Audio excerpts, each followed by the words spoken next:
कि जो है कि सोचों की है, बुद्धि की नेतृत्व है। अगर इसके ही पीछे इसके नेतृत्व में अगर विवेक की जागृत कर लेती तो वहाँ पर ये व्यर्थ की जिंदगी नहीं होती।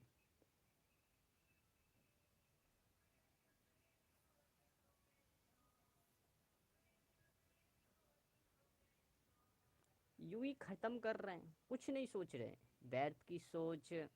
लोग तो यही सोच रहे हैं कि हम जो यहाँ पर आए हैं, इस पृथ्वी लोक पर आए हैं सिर्फ कर्म करने के लिए। और कर्म कर रहे हैं, सत्कर्म नहीं, कर्म कर रहे हैं। जो कि कर्म में बहुत शब्द आ जाते हैं, जो कि अनंत है, उसको हम गिनती नहीं कर सकते। अगर सत्कर्म कहें तो कि जो व्यक्ति है ना, उसका बुद्धियाँ जड़ चेतन नष्ट हो गए हैं, तो जड़ चेतन को पकड़ना पड़ेगा। तो जड़ चेतन को तभी पकड़ा जाएगा जब हम आध्यात्मिक ज्ञान को प्राप्त करेंगे। जब तक आध्यात्मिक ज्ञान नहीं है तब तक जो है कि आप जड़ चेतन को नहीं पकड़ सकते हो।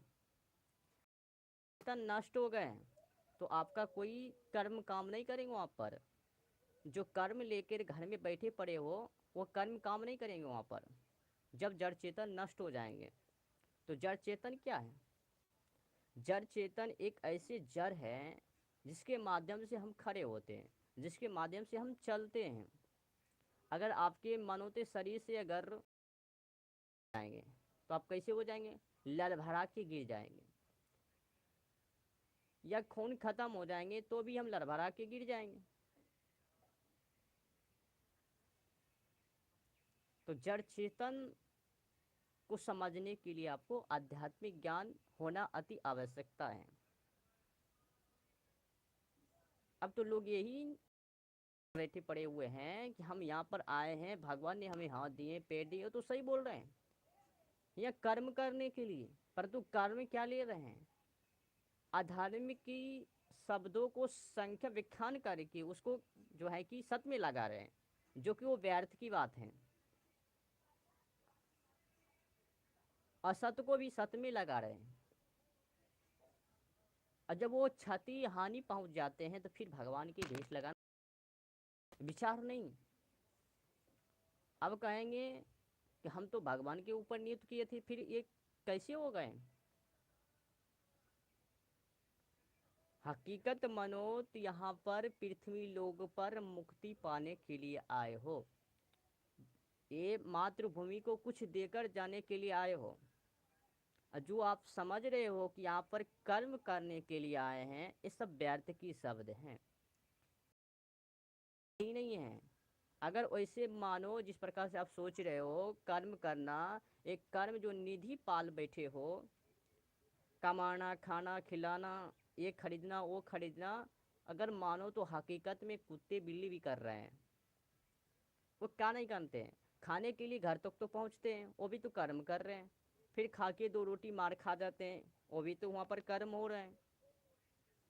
बच्चे वो भी कर रहे हैं, संसार बसा रहे हैं।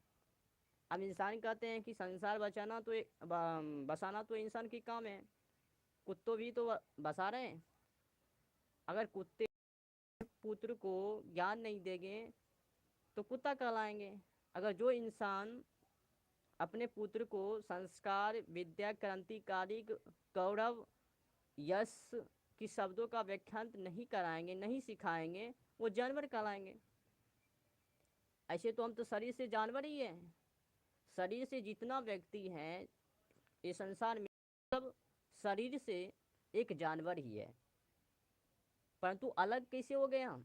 अलग तभी हुए हैं, इससे व्याख्यांत हम अलग तभी कहलाते हैं जब हमारे विद्य चक्रित हो जाते हैं, चक्षु ज्ञान विवेक जागृत हो जाते हैं। उसके कारण जो है कि हम उस जानवर से अलग हो जाते हैं।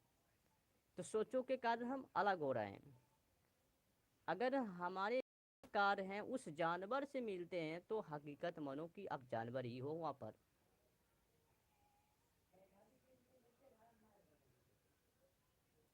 अब कई लोग कहेंगे जानवर कैसे हो गए? जानवर इसीलिए हो गए हो कि आप कुछ कर ही नहीं रहे हो धर्म के लिए। या तो धर्म के नाम पर आवारा बना रहे हो, पाखंड फैला रहे हो।